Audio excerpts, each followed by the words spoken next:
Rritja pensionesh, indeksim pensionesh, bonus fund viti. Duket se në këtë fushatë zgjedhjeve të përgjithshme parlamentare, vota e pensionistëve do të bëjë diferencën dhe partitë po vrapojnë kush të bëjë më shumë premtime.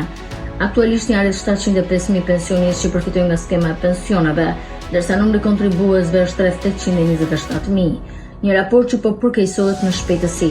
Pensionistët marrin sot mesatarisht 15.600 lekë në muaj, sa 39% e pagës minimale dhe 20.7% e pagës mesatare. Pensionet në Shqipëri janë ndër më të ultit në rajon. A ka lidhje kjo situatë me informalitetin e pagave? Në fakt jo. Sipas censit 2023, në 10 vitet e fundit janë larguar nga vendi rreth 420.000 shqiptarë.